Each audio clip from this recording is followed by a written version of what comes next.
5 જુલાઈ Gujarati film builder boys આવે છે. હવે 5 જુલાઈ એટલે એવો સમય કે થિયેટરમાં છે ને ફિલ્મોનો આમ કહો ને તો મેળાવડો જેમો છે. આમાં કરવો યા મરવાની પરિસ્થિતિ છે.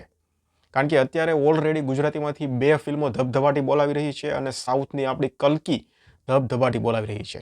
હવે આ આખા મેળાવડામાં અજય દેવગને પોતે હથિયાર હેઠા મૂકી દીધા. અજય દેવગનની ઓરો મેં કહા દમ થવાની હતી. ચોખ્ખું એણે કહી દીધું ભાઈ કલ્કી હાલે છે. અને અનાઉન્સમેન્ટમાં જ એવું કીધું એણે. અનાઉન્સમેન્ટ જ્યારે પોસ્ટપોનનું કર્યું ત્યારે એવું કીધું ભાઈ કલ્કી હાલે છે, અમારાથી નહીં થાય. અજય દેવગને હથિયાર હેઠા મૂકી દીધા એટલે પછી આપણે તો શું વાત કરવાની. એટલે આ 5 જુલાઈનો સમય એવો છે, કરો યા મરો. હવે વાત કરવાની છે પહેલા દિવસની. તો બિલ્ડર બોયઝનું પહેલા દિવસનું કલેક્શનનું પ્રિડિક્શન શું છે? તો અત્યારે પહેલાં છે ને Jamkudi, Trisha on the rocks Gujarati film 2 ચાલે છે. પછી કલ્કીની આપણે વાત કરી.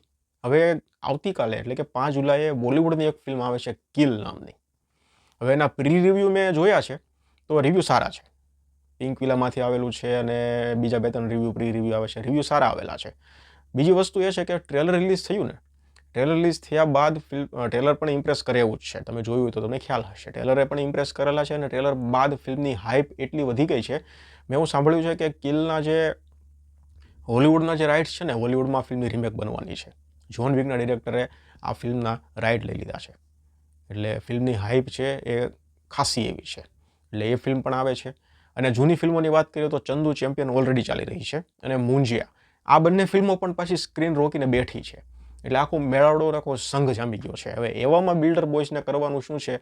કરો યા પછી નેક્સ્ટ વીકથી પોટલા લઈને, સુટકેસ લઈને હાલવા માંડો. કોન્સેપ્ટ સારો હશે, કોન્ટેન્ટ સારો હશે, સ્ટોરી સારી હશે તો ચાલવાનું છે. બાકી પછીના અઠવાડિયાથી છે ને પોટલા લઈને નીકળી જવાનું થશે. બુક માય શોમાં ઇન્ટરેસ્ટ તમને કહું તો 2500નો અત્યારે છે.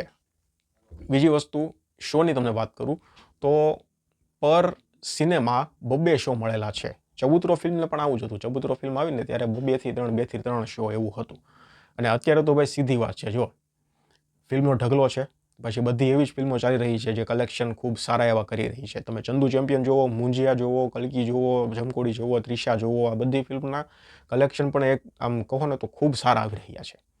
તો એવામાં એક જોરદાર હાઇપવાળી ફિલ્મ નવી બોલિવૂડની આવે છે કિલ. એવામાં બિલ્ડર બોયઝ આવે છે. બિલ્ડર બોયઝની હાઇપ પણ એટલી બધી નથી અને ટ્રેલર પણ ડિસન્ટ પ્રકારનું હતું એવું કહી શકાય એવું છે.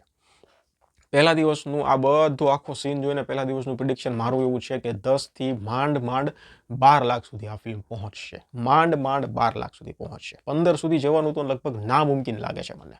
10 થી 12નું મારું પ્રિડિક્શન છે પહેલા દિવસનું. તમને શું લાગે છે પહેલા દિવસનું આ ફિલ્મનું કેટલું થશે? એ મને કમેન્ટ સેક્શનમાં જણાવો. ધન્યવાદ.